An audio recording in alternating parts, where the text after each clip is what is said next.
कैसे हैं आप सब लोग। मैं हूं आपका दोस्त असलान और आप देख रहे हैं मेरा चैनल जी फ्लिक्स। तो गाइस रीइंकार्नेशंस के एपिसोड 241 के साथ हाजिर हूं। तो लास्ट एपिसोड के एंड पे हमने देखा था कि जो जैन ज़ूबी होता है वो अपने फादर को एक वॉइस ट्रांसमिशन भेजता है और उनसे कहता है कि जाकर डाओ मास्टर्स को मैसेज भिजवाएं कि उन्होंने जिस बंदे के खिलाफ सीक्रेट ऑर्डर जारी किया हुआ है, जो वर्ल्ड ऑर्डर है, वो बंदा यहाँ पर है, इस घर में छुपा हुआ है। तो डाओ मास्टर्स यहाँ पर आएंगे और उसको पकड़ लेंगे और हमें बहुत सारा इनाम देंगे। तो वो लालच में आ जाते हैं। तो यहाँ पर देखते हैं कि वाकई में डाओ मास्टर बाइल और बाकी के डाओ मास्टर यहाँ पर लिंजी को पकड़ने के लिए आएंगे और क्या होगा।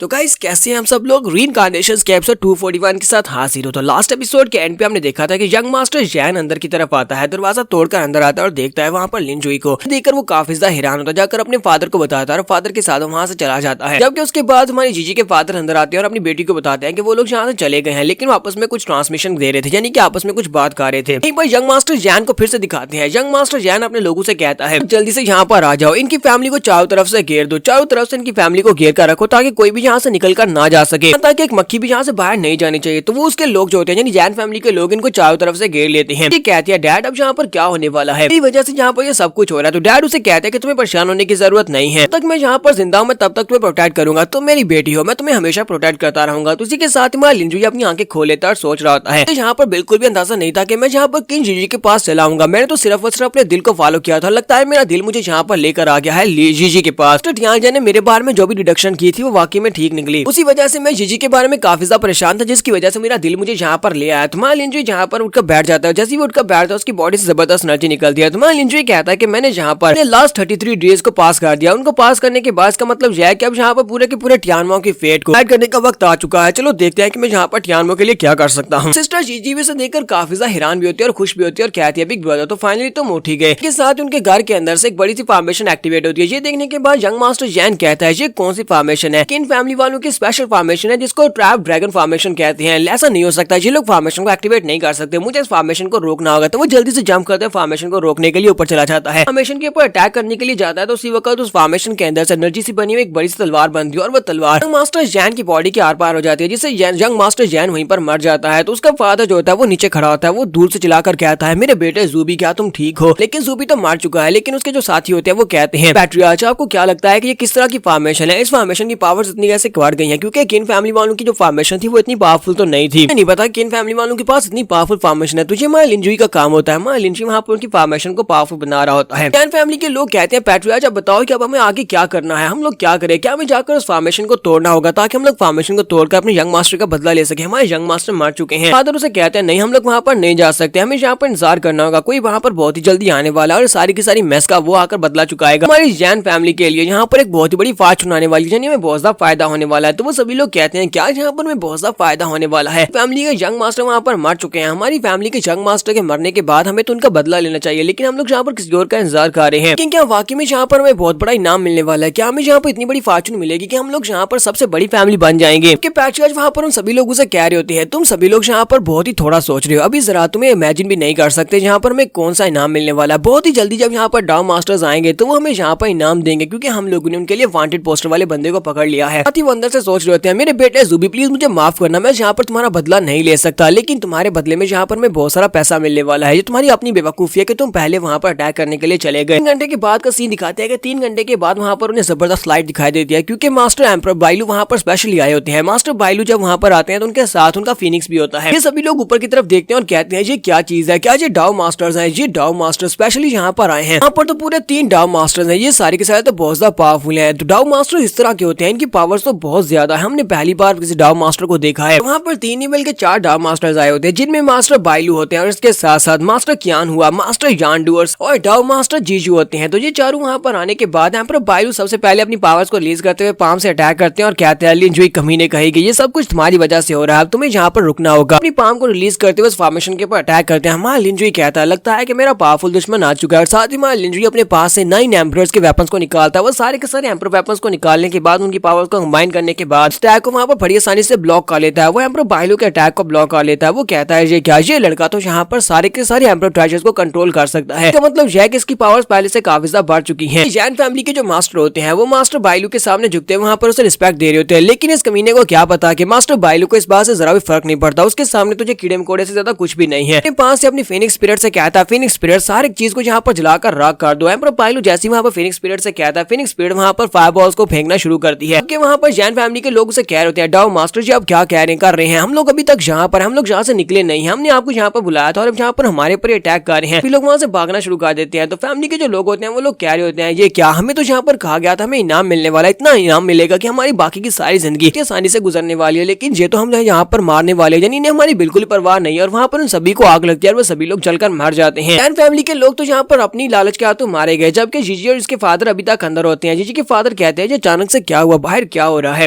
फॉर्मेशन टूटने वाली है, अगर हमारी फॉर्मेशन टूट गई तो हमारा क्या होगा। इसी के साथ ही फॉर्मेशन के अंदर क्रैक पड़ने स्टार्ट हो जाते हैं, क्योंकि वो जो फिनिक्स की फायर होती है वो बहुत ज्यादा पावरफुल होती है। वहाँ पर फॉर्मेशन टूटने की कगार पर होती है। और इसी के साथ यहाँ पर बाइलू से कहता है लिन जुई तो क्या तुम फाइनली यहाँ पर बाहर निकलने को तैयार हो, क्योंकि हमने तुम्हें ढूंढ लिया और तुम यहाँ पर देर तक इस फॉर्मेशन के अंदर छुपकर नहीं रह पाओगे। फिर साथ ही वो फिर से उसके ऊपर फाइनल अटैक करता है और कहता है अब मैं यहाँ पर तुम्हें जलाकर हाक कर दूंगा, तुम नहीं बच पाओगे। फिर से जब वो उसके फायर से अटैक करती है तो हमारा लिंजी और बाकी के सभी लोग अपने आप को फायर से कवर कर रहे होते हैं। तो एम्परर जीजू कहता है कि हम इस लड़के को यहाँ पर इतनी आसानी से कैसे मार सकते हैं, जी तो इस लड़के के लिए बहुत ज्यादा आसान होगा। तो लड़के को मारने के बाद हमें जाकर डाउ मास्टर कैंगलिंग को भी ढूंढना होगा, उसे भी मारना होगा, फिर साथ ही उस बीस्ट टैग को भी ढूंढना है, उसको भी मरना पड़ेगा। लेकिन हमारा लिंजी वहाँ पर उस फायर के अंदर से बाहर निकलता है और उसकी पावर्स पहले से काफी ज्यादा बढ़ चुकी होती है। वो बाइलू के सामने आता है और उससे कहता है एम्परर बाइलू तुम्हारा बहुत बहुत शुक्रिया, तुमने यहाँ पर इस गोल्डन क्रो की फायर को मुझे दे दिया। तुम यहाँ पर एक दिन पहले आए होते तो तुम्हारे लिए यहाँ पर मुझे मारना बहुत ज्यादा आसान होता, क्योंकि मैं यहाँ पर बेहोश पड़ा था, लेकिन अब तुमने यहाँ पर खुद ही मुझे यहाँ पर ये वाली फायर दे दिया जिससे मेरी पावर्स बढ़ चुकी है। साथ ही हमारा लिंजी फिर से अपने पास से 9 एम्परर वेपन्स को निकालता है। साथ ही उसे कहता है क्या तुम यहाँ पर मेरी पावर लेवल्स को जांच नहीं पा रहे, लगता है कि तुम यहाँ पर मेरी कल्टीवेशन को देख नहीं पा रहे कि मेरी कल्टीवेशन इस वक्त कहाँ तक पहुंची है। बाइलू से कहता है तुम्हारे कहने का मतलब यह है कि तुम यहाँ पर मुझे जानबूझकर लेकर आए हो, यानी कि तुम्हारा जो एक प्लान था। तुम्हारा लिंजी से कहता है हाँ ये सारे का सारा मेरा प्लान था, यहाँ पर तुम्हें जानबूझकर बुलाया ताकि तुम यहाँ पर आने के बाद अपनी गोल्डन क्रो की 10th लेवल की जो फ्लेम है उसके साथ मेरे पर अटैक करोगे और इस फ्लेम को यूज करते हुए मैंने पूरे के पूरे 9 एम्परर वेपन्स को यहाँ पर रिफाइन कर लिया है। इतना ही नहीं बल्कि तुमने यहाँ पर मेरी बैटल बॉडी को भी इनलाइटमेंट स्टेट में पहुंचने में मदद किया। अब मैं राम ऑफ अलाइनमेंट में पहुंच चुका हूँ। मेरे 3 एलिमेंट्स को एक बॉडी के अंदर रखने के लिए जो आखिरी हर्डल थी अब वो भी पूरी हो चुकी है, वो भी तुम्हारी वजह से। एम्परर बाइलू से कहता है लड़के तुम यहाँ पर ज्यादा खुशी नहीं मना सकते, क्योंकि ऊपर जो बंदा बैठा हुआ है वो तुम्हें कभी भी जाने नहीं देगा, यानी कि वो तुम्हें इतनी आसानी के साथ यहाँ पर अपनी मर्जी नहीं करने देगा। इसी के साथ आसमान के ऊपर से ठंडर इलेक्ट्रिसिटी गिरती है जो सीधी आकर लिंजी के ऊपर गिरती है। जो ठंडर इलेक्ट्रिसिटी होती है हमारे लिंजी के ऊपर गिरती है। हमारा लिंजी बड़ी आसानी से ठंडर इलेक्ट्रिसिटी को ब्लॉक कर लेता है, उसको फेस कर लेता है। कि बाइलू वहाँ पर दूर खड़ा सोच रहा होता है कि ऊपर जो मेरे मास्टर है, मास्टर ने इसके ऊपर हिवनली ट्रैबुलेशंस को फेंका। इस हिवनली ट्रैबुलेशन यानी मेरे मास्टर के अटैक को कोई भी इतनी आसानी के साथ फेस नहीं कर सकता। एम्परर भी बिल्कुल इसी की तरह था, फिर साथ ही जू जिंगटियान था वो भी इसी की तरह था। अब ये लिंजुई है ये भी बिल्कुल वैसा ही है। ये सभी लोग यहाँ पर मारे जाएंगे क्योंकि इन सभी लोगों ने यहाँ पर फोर्सफुली ब्रेक थ्रू करने की कोशिश की है, हमारी ह्यूमंस के खिलाफ जाने की कोशिश की है। पर जीजू कहता है ये तो बहुत ही पावरफुल हिवनली ट्रैबुलेशन है, इतनी पावरफुल हिवनली ट्रैबुलेशन अगर किसी डार्क वर्ल्ड के ऊपर गिरे तो पूरे का पूरा डार्क वर्ल्ड ही बर्बाद हो जाए। जांडू कहता है कि मैंने भी इस तरह की डिवाइन ट्रैबुलेशंस को पहले कभी नहीं देखा। जबकि हमारा लिंजी वहाँ पर खड़े खड़े सारी की सारी हिवनली ट्रैबुलेशंस को अपनी उंगली के अंदर इकट्ठा कर लेता है। वो सारी की सारी हिवनली ट्रैबुलेशंस को कंप्रेस कर रहा था और उसे कहता है ब्रिज गार्ड तुम्हारा बहुत बहुत शुक्रिया। ब्रिज गार्ड जो अंकल होता है वो भी इस बात से बहुत सा हैरान होता है और कहता है ये क्या इस कमीने लड़के ने मेरी हिवनली ट्रैबुलेशंस को इकट्ठा कर लिया और उन सभी हिवनली ट्रैबुलेशंस को यूज करते हुए उसने ब्रेक थ्रू कर लिया है। लिंजी ने सारी की सारी ठंडर इलेक्ट्रिसिटी को इसलिए इकट्ठा किया ताकि वो जीजी की डिवाइन सेंस को एक्टिवेट कर सके। वो जीजी से कहता है प्रिंसेस जीजी क्यों ना तुम यहाँ पर अपनी बॉडी के अंदर जो अल्टीमेट डिवाइन सेंस है उसको कम्प्लीटली अवेकन करो, क्योंकि अगर तुम उसको कम्प्लीटली अवेकन कर लेते हो तो इससे हमें काफी ज्यादा फायदा होगा। तो जीजी उसके पास आती है और कहती है हाँ क्यों नहीं, जो भी तुम कहोगे मैं करने को तैयार हूँ।